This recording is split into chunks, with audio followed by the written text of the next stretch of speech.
lalela ugesi masingawuchaza wonke manje ngesoqeda mina ngiyavuma esoqeda asivele sonqamele by explaining ukuthi each variable stands for what noma using each variable to try and understand, right? EMF, is it a voltage or resistance? A voltage. It's a voltage, right? Should we have E, we can try and understand any voltage. How many voltages do we know? 2. Should is no voltage in EMF, let's make a voltage in potential difference. Athi ngotsamba sonke sothu ngithi mina sine EMF akithi sino oyini voltage ivoltage ithola ngaka ka2 sinani sine EMF sibe nani Terminal potential difference. Now labantu bawu2 bahlukene lapha bayakwazi ukuhlukana in terms of what? In terms of iswitch akithi isuke njani iswitch maku EMF We open. but then isuke njani iswitch mase kuyi terminal potential difference It closed. the switch is what? Is closed.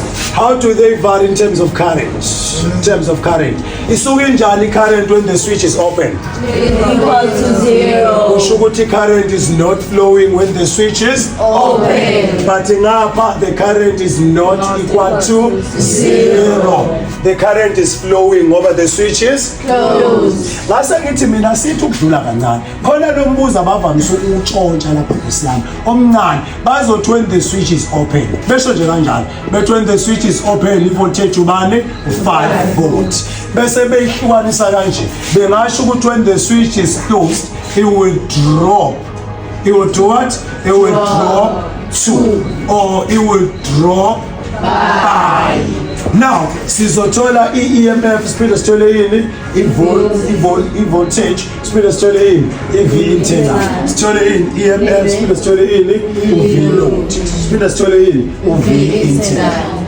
Okay, anake ngihamba lapho asibona ukuhlanganana mathiwa when the switch is open yiphi voltage abakutshele yona la Yes. ngoba bathini Switch is open. shooting ngiyazi ukuthi EMF yami uba U5. EMF yami uba U5. bese bethi when the switch is closed it will drop 2 bani u4 volts. What voltage is 4 volts? Uvilodi ngoba ikati ubani eqaleni ibe u5 bathi manje mayisiva sizoba ubani u4 volts. Kusho ukuthi kulahleka ama volts angaka 1 kusho ukuthi uV internal ubani 1 volt. Uba bekeyword la bebethena close base bethi drop 2 shuthi yehla yasuka 5 yehla zoba ubani yazoba 4. As to the sizelenga lenga bengasho ukuthi when the switch is open yeku 5 volt bese bevele bethi drops by bani by 2 volts.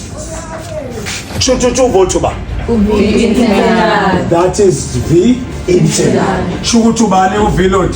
3 volts. Are we still together in this one? Yes. Athi mbona siyavumelana ngakho konke sithena sinane Snap voltage. sinane Snap voltage. Snap voltage. how many voltages do you know? 2. How many voltages? 2. How many voltages? 2. The first one is what? EMF. The second one is what? Terminal potential difference. Bayahlukana labantu laba bahlukana ngendlela engafani bengahlukana in terms of what? Iswitch. Isuke njani iswitch ukuze kube EMF? It will open. Isuke njani iswitch ukuze kube terminal potential difference? It close. After iswitch singakhuluma ngani? A current. Isuke njani current when the switch is open? The current is equal to 0. But then isuke njani current when the switch is closed? Current is not equal to 0. Awukusimana ngoba kunokuhlangana nayo. Oh, nakho. Now asithi ukudlula futhi kancane. Ngase ngithi mina sisengaphinde sicheck uba uI yakithi. Siyaphinde sicheck ubani? I. If we follow the flow of current, singakwazi ukuthi si-understand i-connection yama-resistor yakithi. Ngithi mina if i-current eflowa ku-resistor 1 ne-current eflowa ku-resistor 2 is the same, how are these two resistors connected? In series. Oh, come on, they are connected in series. Athi ngiphinde lapha ngithi mina if we use i-current singa-understand ukuthi ama-resistors are connected kanjani akithi.